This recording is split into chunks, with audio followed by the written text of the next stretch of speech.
Yeah. So this work that we do with companies like yours all over the globe, it's like, how do we really start to shift the way we think about feedback and the way we use it in our organizations? It's not easy. You don't just, if you come from a place of pain where feedback has always been a weapon, or it's like not been very useful, you're not going to all of a sudden just start digging up on it and really spreading it around a lot.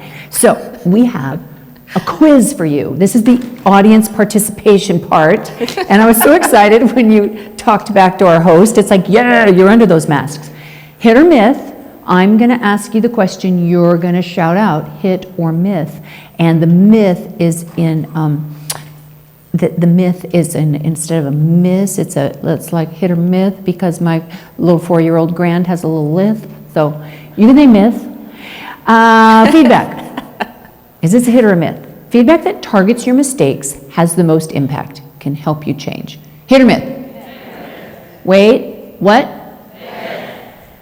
Sounded pretty mythy to me. Myth, okay, let's try that one. What is it, Tamara? It is a myth. And here's the interesting thing, that the research shows us that when we focus on shortcomings, we actually impair learning versus improve learning. And a lot of us were really raised with this idea of, let's fix people.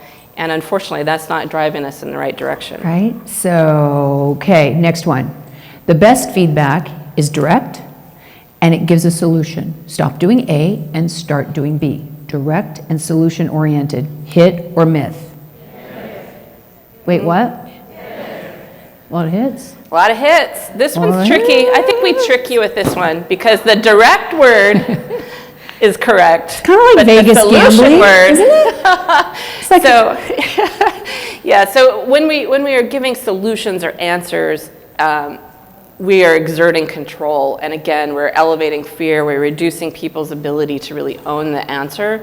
We want to be building solutions together. This can get confused, though. Clearly, you want to give people clear instructions, like if there's something that they need to be able to do 1, 2, 3, and 4, we need to be able to explain things to someone. But if someone's having trouble, it's better to definitely join forces with them and help them co-create what that solution is going to be. A lot of our research is around the neuroscience now that is become very prevalent this last few years, and we know that as managers, we think we're supposed to provide the answer a lot of times, and we've trained our managers that way, and we've trained our leaders to be that way, but people get what they call this learned helplessness if they think you're always going to give them the answer. So we need to rethink the way we do feedback. How about this one? Hit or myth? Recognition and appreciation are forms of feedback.